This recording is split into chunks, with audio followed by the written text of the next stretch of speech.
The 2025 Game Awards nominations are finally here. And this time, the main character is not Hades or Death Stranding. This is the story of the 33% indie studio that just blindsided the entire industry. We're covering the 9 categories the breakout hit Clair Obscur Expedition 33 is nominated for, including the Game of the Year. Get ready because this is the biggest underdog story in TGA history. Now, before we even begin to dive deeper into this, let's quickly go to June 2024 when Clair Obscur Expedition 33 revealed itself at Xbox Game Showcase.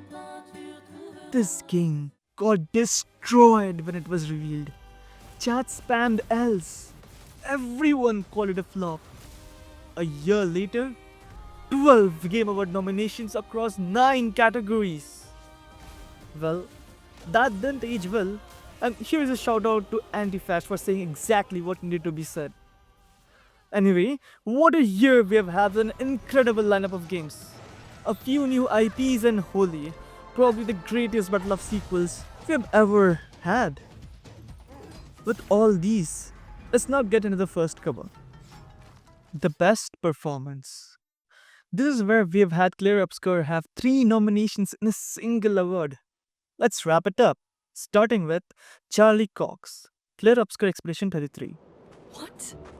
No, we have a mission! Oh, fuck the mission! Fuck the mission, Lune! What are we gonna do, huh? Tell me. What are we gonna do? We're gonna take down the painters? Well, just the three of us? Daredevil actor absolutely nailed it, my and God, seeing you're him up there fast. isn't surprising. Coward. I'm The not a thing that coward. clip You pretty swore much the had oath. all of us nodding in approval. Ben Starr and Jennifer English, Clair Obscur Expedition 33. Okay, ready? Are you ready? I am ready. I will need a bit of space. They shared the stage Right. in the game as a very Let's get it. amazing sibling dynamic, Ready? which people really appreciated. Verso might not feel the same as the man he replaced, but he did do his part incredibly well. Although personally we do think a lot of other characters could have made it. Let's move on to some other games real quick. Troy Baker, Indiana Jones and the Great Circle. On a Zoom call with the creative director, with Tom Keegan and Todd Howard from Bethesda. The way they kicked off the meeting was Todd looked at me and goes, "I want you to know I did not want you in my game." And I laughed and I said, "I understand." From all that and being nominated to the best performance, this is a pretty wild ride. Troy has played numerous iconic characters before, from animated shows and movies to games and even anime. He did truly become Indiana Jones on this one and definitely deserves the love. He also plays the villain in Death Stranding 2, by the way. Oh, no, I'm just a ghost. Come to take my revenge on you and that bitch Fragile. All the way from the other side.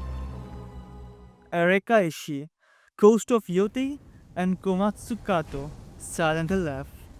Both of these women have had incredible performances.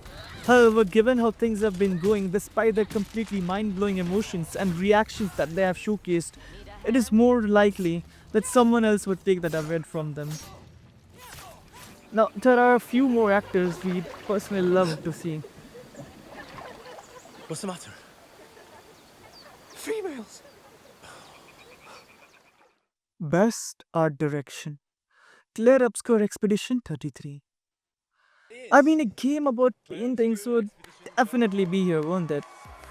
Jokes aside, Clair Obscur really hit very hard. Everywhere you go, every step you take, every experience that you have, all of it feels like a living, walking canvas. And guess what? That was exactly how it was meant to be. Ghost of Yote. Another beautiful game. As you walk around Hokkaido, you truly feel like you're right there with Atsu in Japan. The scenic beauty is so well captured, you could get caught up with just staring at the magnificent Mount Fuji in the distance. The streams, the nature, the flowers, they feel so real. It reminded me of when I played Ghost of Tsushima on my friend's PS5 and felt something when our ghost touched the flowers while riding on his horse. Maybe that's what won them this award in 2020. And the Game Award goes to Ghost of Tsushima. Congratulations. To That's Stranding 2 on the beach. That's Stranding 2 is a different kind of cinematic art. The one that has both despair and beauty. We see this mix between technology and organic nature, and crossing every path keeps making you hope to go to someplace better. The lighting is phenomenal. That Stranding on its own was one of the very best. That Stranding 2 does it justice and goes beyond. Hades 2. Similar to Hades, however, we are more in the vibes of Melanie than Zacharias. Shades of greens than red. It is so well done that you keep looking forward to seeing what's beyond the door from run after run every single time. Back in 2020, Hades lost this to Ghost of Tsushima. This year, it looks even more stacked. Hollow Knight Silksong. Similar to Hollow Knight, but not really. Hollow Knight focused more on the gloomy surroundings. However, on Silksong, we see the elegance of Farloom being captured with red and gold. Best Narrative. Ghost of Yoti. A revenge story that focuses more on the character development and moments rather than plot twists.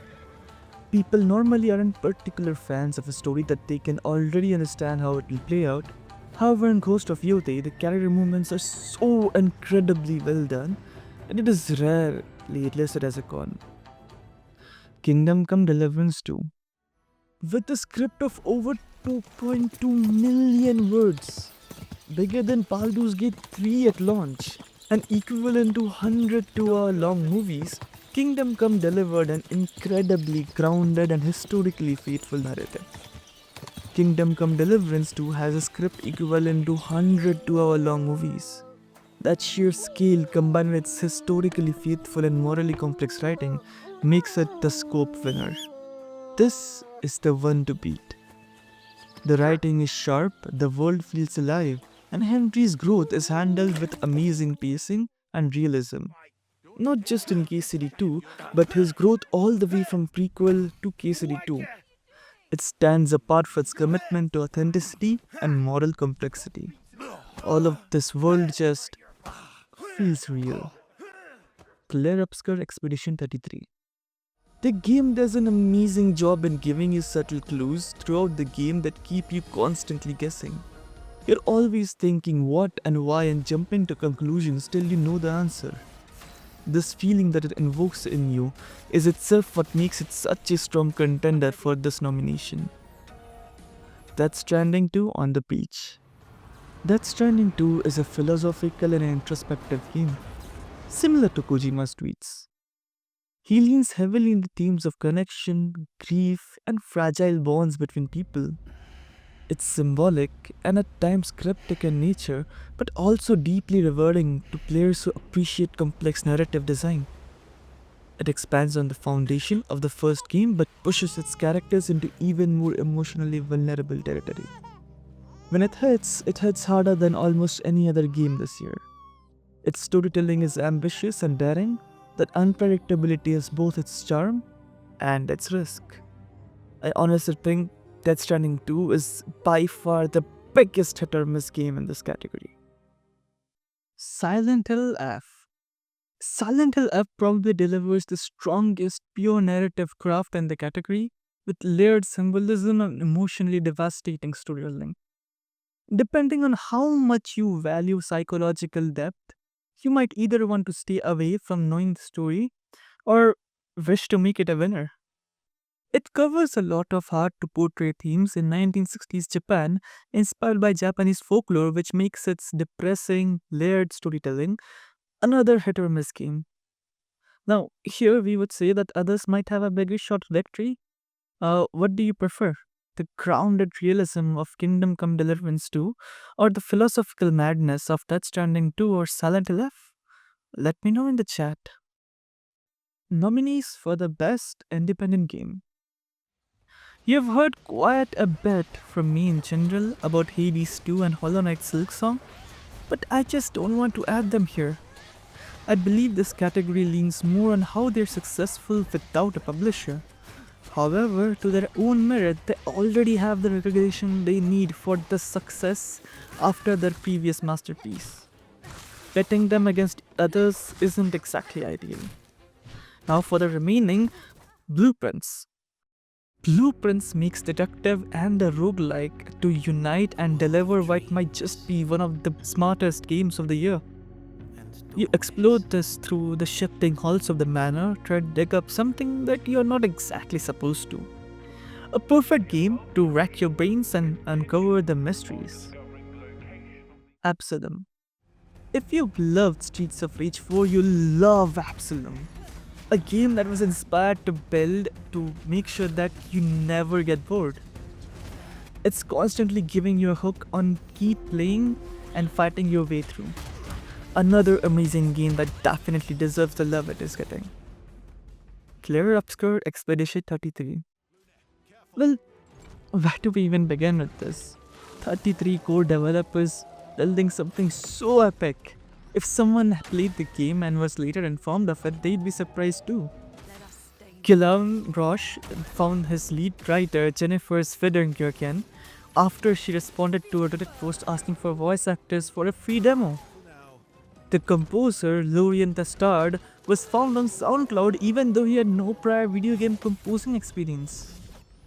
Would he have imagined all the love he's getting right now? I think the winner here would be pretty clear. It has to be Clair Obscur for the degree of success they've shown and pushed on. Best Indie Game. Dispatch probably had one of the best writing and pacing this year. An incredible game that everyone seemed surprised by. Made by former Telltale developers, it does so much with so less. With its replayability and stories branching out, this patch had people buzzing about it. The weight of the game is also a very big factor. Choices that you make actually matter. The sense of responsibility makes you realize how people in these situations genuinely would be feeling. Now, indie games have become a very hard thing to consider. It has become extremely difficult to say what comes under indie and what doesn't. At Captain side, personally, as much as we love Clair Obscur, Expedition 33 and Dispatch, both of them took millions to make. Now, let's say the Spolote, this is a game that I believe everyone should, rather, needs to try. It is a game which I would say probably has the most soul out of any other game in the list. It's set in Kyoto in Ecuador in 2021. Even the surroundings are recorded in Ecuador and give you more real feeling despite its cartoon characters. Despite how it looks, the game makes you feel you're home and living your childhood. It is different in the type of emotions it invokes. Now we have Megabonk, a game that sold over 1 million copies in 2 weeks.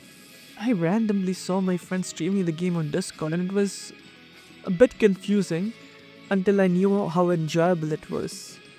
It's simple yet smart, making it have an enjoyable loop from the get-go. Megabonk, however, quickly removed itself from the nominations as a developer Vedinard said he had already released a game before under a different name. Very rarely do people not take free clout, so well, maximum respect to that. Blueprints. I'm Tonda. This is Blueprints, game I've been making for the last 8 years. 8 years? Okay. Developed by a guy, Tonda Ross, over 8 years, working on it full time, expanding only up to 4 core people throughout these years. Sometimes when you sit down and think about immense hard work and dedication someone had, knowing full well it might yield no results, you would often have more love for them. For us, the dedication and love Tonda Ross gave to make Blueprints is what won our heart. We feel the indie game of the year should go to Blueprints. Nominees for Best Score and Music: Lorien Testad from Clair Obscur Expedition 33. Imagine publishing a song in SoundCloud and then get reached out to create a soundtrack for someone's game. Fait sur un forum inconnu obscur où j'y suis jamais allé, c'était la première fois de ma vie que j'allais sur ce forum pour poster un truc. Et Guillaume, il est tombé sur cette musique, sur ce forum-là aussi, alors qu'il n'y va jamais non plus. Et il a pris la décision de m'envoyer un email pour qu'on travaille ensemble sur son jeu. Il m'a montré des images de son projet, qui à l'époque s'appelait We Lost et qui était un petit peu l'ancêtre de Clair Obscur Expedition 33. Almost 6 years later, you get nominated for the Best Score and Music in the Game Awards. A pretty wild ride, eh? I remember reading somewhere that before the game launched, there was a statement of even if the game fails, the music will live on. And honestly, it does. Every OST and music this game captures, it's perfectly well. With the characters, with the themes, you couldn't really ask for anything possibly better. Christopher Larkin, Hollow Knight Silksong. Now, where do we even begin? Full of masterpiece music from across the first part to here. As in, I've done the sound and music for those films. So he had a rough idea of what I was capable of doing as a sound designer and as a composer as well. I've been writing for games for about 4 years or so now. I started off just doing some jobs for free. I met some people at game jams. My very first game was actually one by myself when I was in my teen years, about 13 years old. I was making a platformer called Blue Goopy. It's basically all the art. We have a well-deserved nominee. Even before I played Silksong, I had his music on repeat. This is what makes it so special.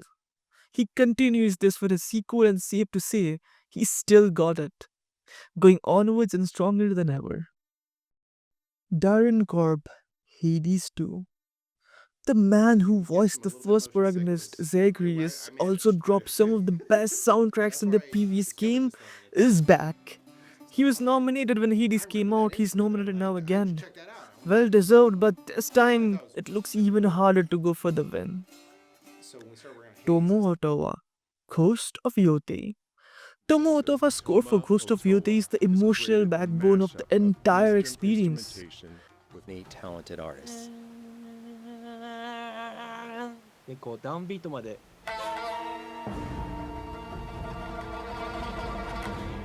It blends traditional Japanese instrumentation with modern atmospheric design, creating an experience that feels both culturally rooted and cinematically powerful.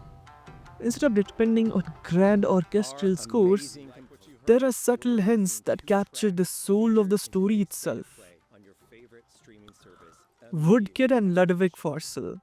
That's Stranding 2 on the beach. Stranding 2, Hideo worked directly with Woodkid. I was not involved with that directly. I still to meet Woodkid, so looking forward. Some instrumental. Tell us about how you approached, collaborating with him for the music.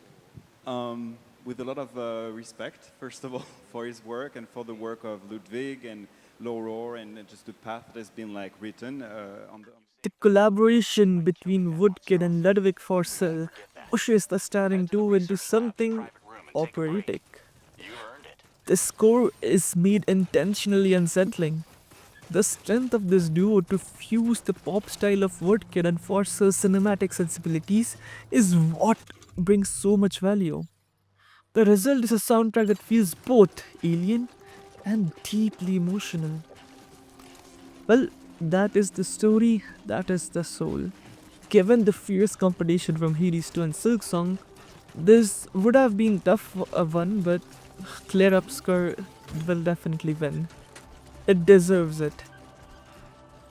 Best Audio Design, Battlefield 6.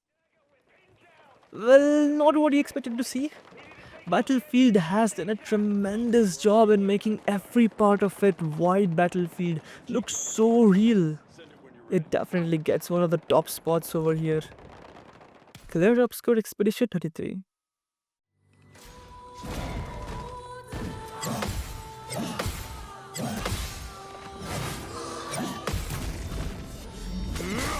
The satisfaction of the parry sound alone is incredible. The feeling of weight it gives you, the bouncy sounds of ASCII, all of them are so well done. Death Stranding 2 on the beach. Listening to the waves rolling over strange terrain, the odd silence, the distant hum of machinery, it's all layered to create a world that sounds alien and lonely in the best way. Okay. The team uses silence as effectively as sound, letting ambience and environmental details support every movement. Ghost of Yotei. The RPG, similar to its prequel, shines through the crunching underfoot. When slipping through old temple gates, the soft ring of steel, where all of it works together to create a grounded emotional presence. The game uses audio to reflect tune, calm when it needs to be, sharp and rhythmic when tension arises. Silent Hill F. Silent Hill F brings psychological horror through sound. The creaking of old houses are alone enough to scare you. Its design is disturbing in a deliberately artistic way, making the silence feel just as threatening as the noise. This makes you wonder if Death Stranding is more of a horror game. The technical excellence of Battlefield 6 in a massive multiplayer warzone is tough to beat. We predict Battlefield 6 takes the best audio design. Nominees for the best game direction. Clair Obscur Expedition 33. Expedition 33 showcases a team with vision. Every part of the game's story, combat, art, pacing feels unified. Its clarity of purpose and emotional direction make it stand out.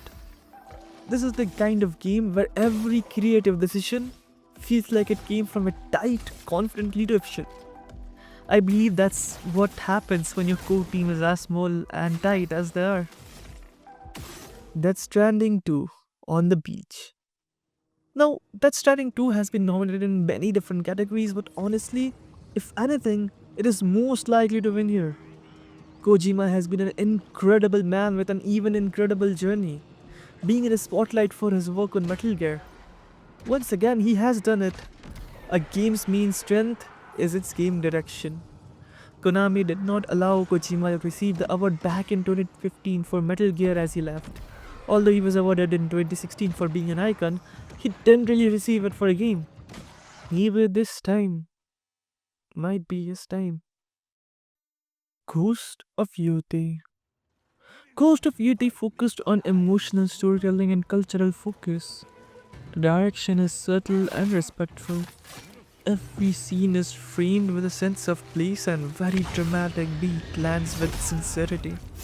While not as flashy as the frontrunners, it is one of the most cohesive visions of the year. Hades 2.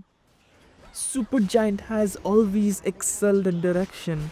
Hades 2 delivers incredible pacing, outstanding voice work and smart narrative layering. It is a strong contender even if it doesn't dominate the category this time. 10 on 10 games like Hades 2 might have had a much easier way if they were released before, but this year things are increasingly difficult. Split Fiction. Split Fiction is somewhat unexpected to some. However, if you've played the game with your friends, you'd understand why it's up here. It feels perfectly in sync, and while a bit different from its previous titles, it clearly shows it has taken all of that and become even better. It Takes Two won the Game of the Year before. Let's see if Split Fiction can win in game direction this year. Kojima's journey, his boldness and sheer directorial ambition of the sequel is too big to ignore. We're betting the jury reversed the vision. Our prediction is Death Stranding 2 on the beach. Nominees for the Game of the Year. Now, this is a big one.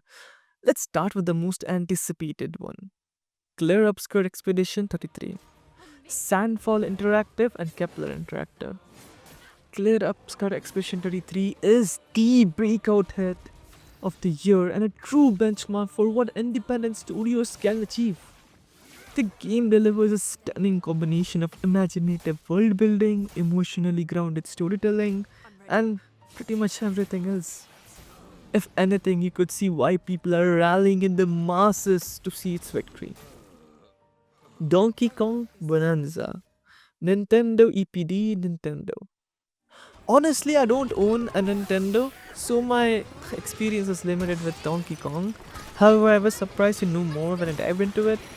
The game represents Nintendo with sharp level design, incentive mechanics, and expressive animation and pure fun. While it might not have the emotional weight or narrative ambition for the other nominees, Bonanza shines through pure craft and fun. Sometimes Game of the Year is about joy, and this game delivers that better than almost anyone else. Looking at last year's winner, seeing Donkey Kong win might not be a surprise. Now, it's time that we move towards the battle of sequels. Death Stranding 2, On the Beach. Kojima Productions, Sony Interactive Entertainment. Death Stranding 2 is bold, eccentric, layered, and absolutely unmistakable as a Hideo Kojima game. It pushes the boundaries of what AAA storytelling can look like. The world feels haunting and lonely, yet filled with purpose, and the game uses that mood to explore complex themes like connection, loss, environmental decay, and human resilience. Some parts of the narrative may challenge mainstream audiences, but that's the point. Kojima crafts experiences that are meant to be felt first and understood second. As Kojima said, I'm going to be very honest. We have been testing the game with players and the results are too good. They like it too much. That means something is wrong, we have to change that. It may not be the most traditional game of the year, but it is undeniably one of the most important creative achievements of the year. Hades 2, Supergiant Games. Hades 2 takes everything that made the first game special and expands. Supergiant shows, once again, why they are the most beloved studios in gaming, with incredible writing, pacing, presentation, and characters who feel genuinely alive. The game is endlessly replayable and structurally brilliant. Its combat is fluid, its progression is rewarding, and its narrative layering, Hades is what became the definition of roguelike. That definitely do a game of the year. Even though it comes from a well-established indie giant, Hades 2 demonstrates how to perfect a formula while still evolving it. Hollow Knight Silksong, Team Cherry. Silksong had some of the highest expectations in gaming history, releasing almost 8 years after its prequel. Despite that, it managed to justify them. Team Cherry delivers a breathtakingly hand-drawn world filled with intricate environments, expressive 2D animation, balancing mystery and beauty. The game's storytelling is subtle but filled with lore that would make anyone feel the immense work that went into it. The best part? It's been told through the world itself. Through its environments, its characters, its enemies, and its quiet sense of tragedy. Its nomination alone carries enormous cultural weight, as this is one of the most anticipated sequels of the decade. With only one nomination last time, clearly they have shown why they deserve more love. Kingdom Come, Deliverance 2, Warhorse Studios, Deep Silver. In hardcore mode, you aren't given a map, so at night you're stranded.